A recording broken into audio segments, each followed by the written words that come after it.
नमस्कार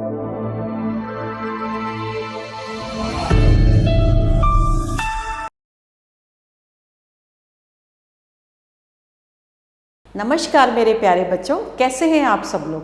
स्वागत है आपका आपकी अपनी कक्षा 5 में। और आज हम कराने जा रहे हैं वाणी श्रृंखला की पुस्तक हमारा समाज और पर्यावरण। तो चलिए प्रारंभ करते हैं हम पाठ 1। और आज हम पाठ 1 में सीखने जा रहे हैं पृथ्वी का ग्लोब, यानी कि ग्लोब ऑफ द अर्थ। मनुष्य, पेड़ पौधे तथा पशु पक्षी पृथ्वी पर रहते हैं। पृथ्वी इनका निवास स्थान है। पृथ्वी का एक बड़ा भाग लगभग 71% पानी से ढका हुआ है।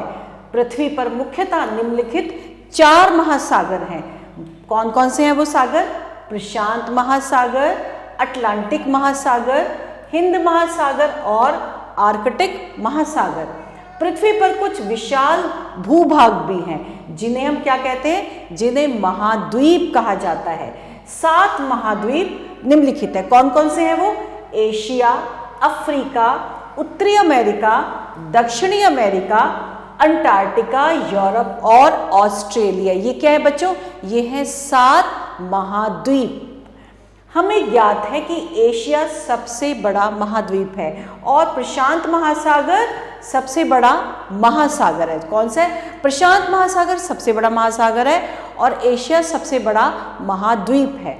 विशाल भूभाग महाद्वीपों की सतह सभी स्थानों पर एक समान नहीं है। इस पर कहीं मैदान, कहीं चोटियां, कहीं पठार, कहीं रेगिस्तान और कहीं पर्वत श्रृंखलाएं हैं। यहाँ तक कि समुद्री सतह पर भी मैदान, पठार तथा खाइयां यानी कि गहरे गड्ढे हैं। कुछ वर्ष पहले सन 1969 में मनुष्य ने चंद्रमा पर कदम रखा।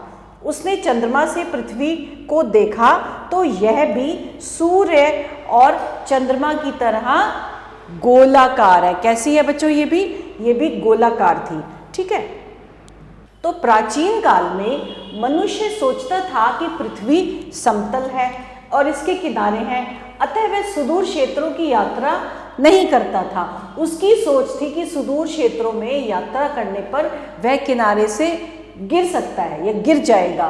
किंतु अब पृथ्वी की गेंद जैसी आकृति के संबंध में किसी प्रकार का संदेह नहीं है। अब हम बात करेंगे किसकी? ग्लोब की। ग्लोब पृथ्वी का ही लघु रूप है तथा ये पृथ्वी का अध्ययन करने के लिए प्रयोग में लाया जाता है। यह महाद्वीपों, देशों, नगरों, महानगरों को प्रदर्शित करता है। क्या चीज? ग्लोब। महाद्वीप भूमि के बहुत बड़े भाग को महाद्वीप कहते हैं। पृथ्वी के धरातल पर 7 महाद्वीप हैं। एशिया, अफ्रीका, उत्तरी अमेरिका, दक्षिणी अमेरिका, अंटार्कटिका, यूरोप और ऑस्ट्रेलिया। महासागर, जल के बहुत बड़े भाग को महासागर कहते हैं। 4 प्रमुख महासागर हैं। प्रशांत महासागर, अटलांटिक महासागर, हिंद महासागर और आर्कटिक महासागर, जैसा कि हमने अभी ऊपर भी पढ़ा। ग्लोब पर हम महाद्वीपों और महासागरों का अध्ययन कर सकते हैं। किस पर कर सकते हैं बच्चों? हम ग्लोब पर इन सब का अध्ययन भी कर सकते हैं। अब आ गया हमारा जानने योग्य तथ्य। हमें क्या चीजें जाननी है? उत्तरी ध्रुव ग्लोब का सबसे ऊपर वाला बिंदु है। दक्षिणी ध्रुव ग्लोब का सबसे नीचे वाला बिंदु है। हम एक समय में ग्लोब का कुछ भाग ही देख सकते हैं, जो भाग हमारे सामने होगा। पीछे वाला भाग हम नहीं देख सकते, तो हम एक समय में एक ही भाग देख सकते हैं।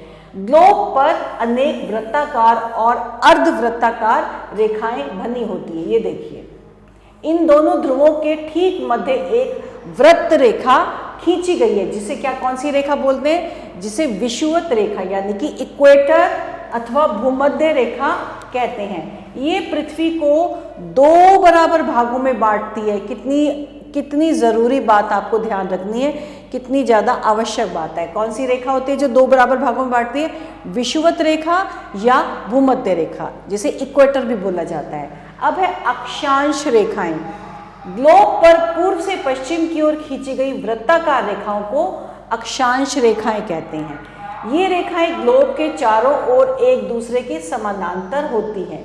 ये जो रेखाएं हैं ये सारी चारों तरफ होती है, इन्हें अक्षांश रेखाएं कहते हैं। इन्हें समानांतर अक्षांश रेखाएं भी कहते हैं। ये एक दूसरे को कभी नहीं काटती हैं। इन्हें 0 डिग्री से 90 डिग्री तक अंशों में मापा जाता है। विषुवत रेखा से ध्रुवों की ओर जाने पर अक्षांश रेखाएं क्या होती चली जाती हैं? छोटी होती चली जाती हैं। विषुवत रेखा के अतिरिक्त भी कई अक्षांश रेखाएं महत्वपूर्ण हैं, जैसे कर्क रेखा 23.5 डिग्री उत्तरी, मकर रेखा 23.5 डिग्री दक्षिणी, आर्कटिक वृत्त 66.5 डिग्री उत्तरी और अंटार्कटिका 66.5 डिग्री दक्षिण। अब हम पढ़ेंगे किसको? अब हम पढ़ते हैं देशांतर रेखाएं। देशांतर रेखाएं क्या होती हैं बच्चों? देशांतर रेखाएं, ठीक है, उत्तरी ध्रुव से दक्षिणी ध्रुव तक खींची गई अर्धवृत्ताकार रेखाओं को देशांतर रेखाएं कहते हैं।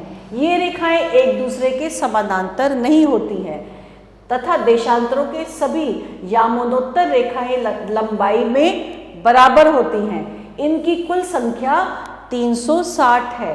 किसी भी रेखा से अक्षों की गिनती प्रारंभ की जा सकती है। लंदन के निकट ग्रीनविच की वेधशाला में इस रेखा को प्रधान मध्याह्न रेखा या ग्रीनविच रेखा कहते हैं।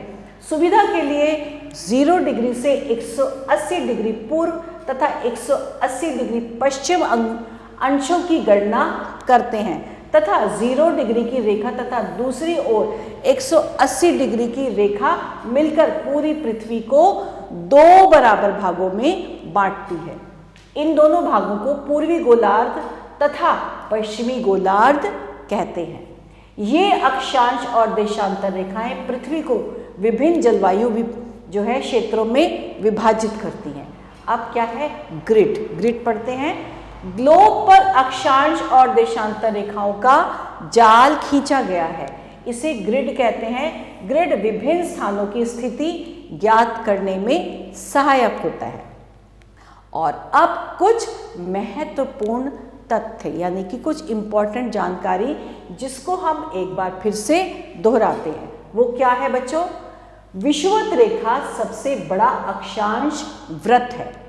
जो रेखाएं उत्तरी ध्रुव तथा दक्षिणी ध्रुव को जोड़ती हैं उन्हें देशांतर रेखाएं कहते हैं। जल के बहुत बड़े भाग को क्या कहते हैं? महासागर कहते हैं। और लंदन के निकट ग्रीनविच की वेधशाला में इस रेखा को प्रधान मध्याह्न रेखा या ग्रीनविच रेखा कहते हैं। तो आशा करते हैं आपको ये पाठ बहुत अच्छे से समझ में आ गया होगा। और अब हम करने जा रहे हैं थोड़ा सा अभ्यास। सबसे पहले है सही विकल्प पर सही का निशान लगाइए। अब हमें सही का निशान लगाना है। सबसे पहले पूछा गया है कौन सा ध्रुव ग्लोब का सबसे ऊपर वाला बिंदु है? उत्तरी, पश्चिमी, पूर्वी या दक्षिणी? सबसे ऊपर वाला है उत्तरी, तो हमने उत्तरी के आगे सही का निशान लगा दिया। और अब पूछा है ग्लोब पर पूर्व से पश्चिम की ओर खींची गई रेखा कहलाती है। जैसा कि हमने पाठ में पढ़ा, अक्षांश, विषुवत रेखा, देशांतर या समानांतर। इसमें है अक्षांश रेखा पूर्व से पश्चिम की ओर रेखा जो कहलाती है वो अक्षांश रेखाएं कहलाई जाती हैं। फिर है ग्लोब हमारी पृथ्वी का कौन सा रूप है? बड़ा, छोटा व दोनों या इसमें से कोई नहीं। ग्लोब हमारी पृथ्वी का एक लघु रूप है, एक छोटा रूप है। और लास्ट में है कौन सी रेखा मिलकर पृथ्वी को 2 बराबर भागों में बांटती है? 200 डिग्री की, 170 डिग्री की, 180 या 190? तो सही है 180 डिग्री की। तो हमने इनके आगे सही का निशान लगा दिया। और अब क्या पूछा है? सही वाक्यों के सामने सही तथा गलत के सामने हमें गलत का निशान लगाना है। तो सबसे पहले है इसमें पृथ्वी का एक बड़ा भाग लगभग 75% पानी से ढका है। जी नहीं, ये गलत है। पृथ्वी का एक बड़ा भाग 71% पानी से ढका है। ग्लोब महाद्वीप देशों, नगरों और महासागरों को प्रदर्शित करता है। बिल्कुल सही है ये। जल के बहुत बड़े भाग को महासागर कहते हैं। बिल्कुल सही है, जल के एक बहुत बड़े भाग को महासागर कहते हैं। दक्षिणी ध्रुव ग्लोब का सबसे ऊपर वाला बिंदु है। जी नहीं, ये गलत है। विषुवत रेखा से ध्रुवों की ओर जाने पर अक्षांश रेखाएं बड़ी होती जाती है। जी नहीं, बल्कि वो छोटी होती जाती हैं, तो ये गलत है। और इसके बाद अब हम करने जा रहे हैं रिक्त स्थानों की पूर्ति। अब हमें रिक्त स्थानों की पूर्ति करनी है, जिसमें सबसे पहले हमसे पूछा है भूमि के एक बहुत बड़े भाग को कहते हैं। क्या कहते हैं? भूमि के एक बहुत बड़े भाग को महाद्वीप कहते हैं। ग्लोब पृथ्वी का छोटा है। क्या है? ग्लोब पृथ्वी का छोटा रूप है। जल के बहुत बड़े भाग को कहते हैं, जल के बहुत बड़े भाग को महासागर कहते हैं। प्रधान मध्याह्न रेखा से होकर गुजरती है। किससे? ग्रीनविच।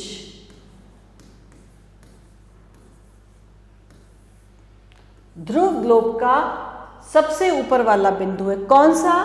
उत्तरी ध्रुव। जैसा कि हमने अभी पढ़ा, उत्तरी ध्रुव ग्लोब का सबसे ऊपर वाला बिंदु है। तो अब हमने रिक्त स्थानों की पूर्ति करी है बच्चों। और इसके पश्चात बच्चों ये थोड़े से कुछ प्रश्न हैं जिनके उत्तर आपको स्वयं देने होंगे। तो इसके साथ हमारा आज का पाठ यहीं समाप्त होता है और इसके साथ ही मिलते हैं हम अपने अगले पाठ में। तब तक के लिए आभार।